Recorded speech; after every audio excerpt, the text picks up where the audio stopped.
On veut une sobriété choisie et pas une sobriété subie. Bonjour Gaëlle Givernet. Bonjour. Vous êtes député de la 3e circonscription de l'Ain. Et puis là, on sort tout juste donc, de la votation parisienne sur le prix du stationnement des véhicules lourds, polluants et des SUV. Et vous présentez une proposition de loi à l'Assemblée nationale portant sur la transformation du parc automobile français afin, dites-vous, de réduire le nombre de voitures et le poids des voitures particulières.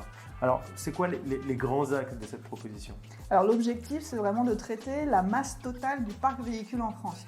On a 38 millions de véhicules, si on compte une tonne en moyenne, ça nous fait plus de 42 millions de tonnes de véhicules sur les voies, bien souvent à l'arrêt, je crois qu'on est à 93% du temps, la voiture est à l'arrêt, donc tout ça c'est quand même de la ressource, c'est de l'énergie pour la fabriquer, et on se dit qu'on n'est quand même pas tout à fait optimisé. Quand bien même, on sait notre attachement et l'attachement des Français à la voiture, donc l'objectif, ce n'est pas du tout de les pénaliser. Je viens moi-même de la 3e circonscription de l'Ain, j'ai de grandes distances à parcourir, j'ai effectivement aussi une voiture, donc c'est de trouver ensemble, collectivement, la manière d'avoir un parc automobile qui ne continue pas d'augmenter, parce qu'aujourd'hui, à 2050, on sera à 1,5 tonne en moyenne de voitures, donc ça ne va pas du tout dans le bon sens. L'objectif donc, c'est de réduire la masse totale. J'ai trois approches. La première qui est assez directe, on réduit le nombre de voitures. Donc c'est de pouvoir, lorsqu'on peut, ne pas forcément acquérir un véhicule, mais de trouver une solution alternative par du transport en commun, par de l'autopartage. Ça va plutôt concerner les zones plutôt urbaines à ce niveau-là, tandis que les zones périurbaines ou rurales ne peuvent pas aujourd'hui encore peut-être se défaire complètement de la voiture ? Alors ça peut concerner les zones urbaines effectivement, mais moi dans ma proposition de loi, l'article 1er, c'est d'avoir plutôt un avantage au niveau du péage sur le covoiturage. On améliore le taux d'occupation de la voiture et donc ça peut être aussi sur des longues distances. L'autopartage, c'est plutôt une amélioration du taux d'utilisation, c'est-à-dire qu'on a un véhicule qui est utilisé tout au long de la journée plutôt qu'il soit à l'arrêt sur un parking qui consomme en plus de l'espace foncier. Alors pour réduire le nombre de véhicules, comment concrètement on peut s'y prendre, sachant que vous écrivez en introduction de votre proposition de loi qu'on est passé de environ 6 millions de voitures en 1960 à près de 40 millions aujourd'hui. Alors on est bien conscient qu'il y a des besoins de déplacement sur lesquels il est difficile d'apporter une alternative. Mais vraiment le travail des instances publiques pour lesquelles moi je suis pleinement engagée, et notamment aussi les collectivités territoriales, d'amener du transport sur des courts trajets, c'est important.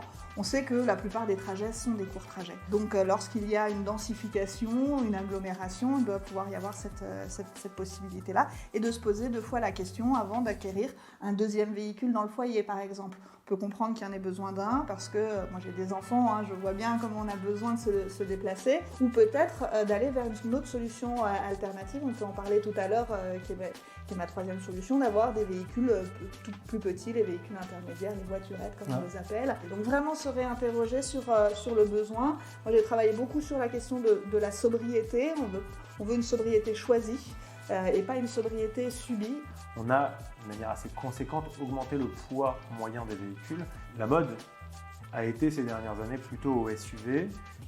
Il y a de plus en plus de constructeurs qui apportent une alternative, notamment des constructeurs comme Stellantis avec la Ami ou Microlino ou Renault aussi, qui travaillent qui développent la mini-voiture. Aujourd'hui, c'est quoi les avantages de la mini-voiture ? Comment on réussit à démocratiser l'usage de la mini-voiture ? Alors la mini-voiture, elle permet de faire des trajets courts, toujours en sécurité, et puis du coup avec un besoin de consommation moindre, puisque le poids est en général autour de jusqu'à 500-600 kg. Mais on s'est rendu compte en fait qu'il y avait des freins à l'adoption de ce type de véhicule. D'abord, il faut développer la filière, et il y a beaucoup de start-up en France qui développent les modèles dont vous parliez.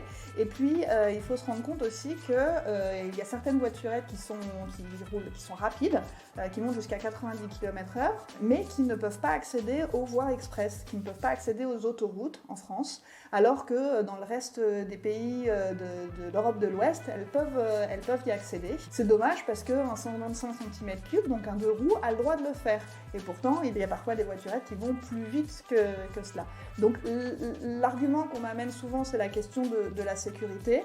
Moi, je crois qu'on est capable aujourd'hui, avec le développement technologique, d'avoir, en termes de résistance des matériaux, en termes d'assistance à la conduite, des capacités de sécurité. Vous parlez de sécurité, on est toujours plus en sécurité dans une voiture, aussi petite soit-elle, que sur une moto ou un scooter, c'est ça ? À partir du moment où on a un habitacle, oui, une espèce de carénage, moi je pense que c'est important. Et comme je le disais, dans les crash tests qu'on peut voir, maintenant on voit qu'il y a une absorption de la part des structures, des chocs, des matériaux. C'est plus du tout la 4L qu'on pouvait avoir. Donc l'objectif, c'est toujours de rouler en sécurité.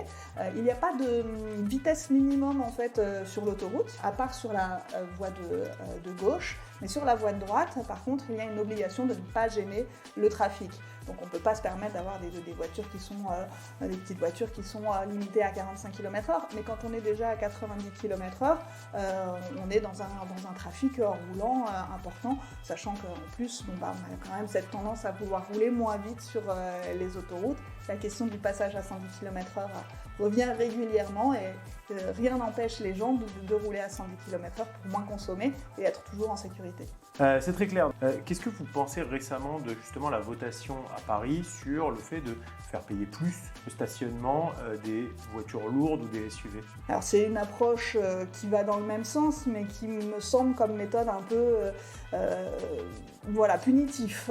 Moi je suis plutôt dans l'approche incitative, de trouver quels sont les freins à l'adoption de pratiques beaucoup plus sobres. Donc il faut quand même qu'on ait un discours cohérent, un accompagnement sur la durée, et moi je crois beaucoup plus à l'incitation, à faire comprendre l'intérêt que peuvent avoir les entreprises ou les particuliers d'acquérir un véhicule plus sobre. Ça marche avec l'électrification. Vous avez vu notamment que la voiture en leasing à 100 € a fait un tabac. D'ailleurs, on est obligé d'arrêter pour l'année 2024 parce que sinon on va exploser les commandes. Victime de son succès. Donc il y a une capacité en fait à faire comprendre le besoin et à trouver des dispositifs incitatifs. Je crois qu'il faut qu'on poursuive aussi sur le sujet du poids du véhicule qui pour moi n'est pas encore bien intégré dans le débat public. Selon une étude qui est parue récemment de la part de l'association Transport et Environnement, il y a plus de 60% des entreprises qui, à ce jour, ne respectent pas encore les obligations liées à la LOM, à la loi d'orientation des mobilités. Comment on fait en sorte, alors si ce n'est de les punir, de les inciter vraiment à se mettre en ordre de marche ? Alors je crois qu'il faut les accompagner. Je crois que c'est pas juste le coup pour elles d'aller voir un concessionnaire qui parfois est plutôt réticent à leur vendre un véhicule électrique, puis en fait de mettre à disposition de leur personnel des voitures pour lesquelles ils n'ont pas forcément l'habitude de le brancher ou de conduire une automatique. Et s'il n'y a pas d'accompagnement, eh bien ça peut assez vite être catastrophique. Donc moi je crois encore qu'il y a une possibilité en faisant de l'incitation. Sur les particuliers, il y a eu beaucoup plus de personnes qui ont été vers l'achat de véhicules électriques. Je crois qu'on doit être entre 20 et 25%, alors que dans les entreprises, on est à 10%. Expliquez-moi quelle est la différence. Pourquoi le particulier aurait, de par lui-même, pris conscience et fait les efforts pour aller vers une voiture électrique, souvent en passant d'une manuelle à de l'automatique, et dans les entreprises, on ne le fait pas. Donc je pense qu'il y a vraiment une question et de volonté, et donc d'appropriation du sujet par l'entreprise, et puis en plus d'embarquer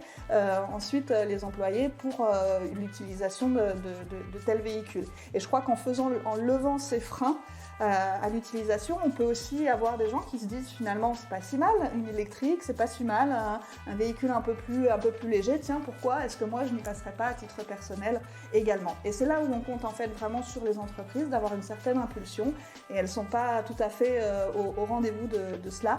Donc dans ma proposition, effectivement à l'article 2, je propose qu'elles intègrent également des véhicules plus petits. Alors véhicule plus petit, c'est simplement de descendre d'une gamme pour les véhicules de fonction ou pour les véhicules à disposition, tout en répondant aux mêmes besoins et de déplacement et de transport.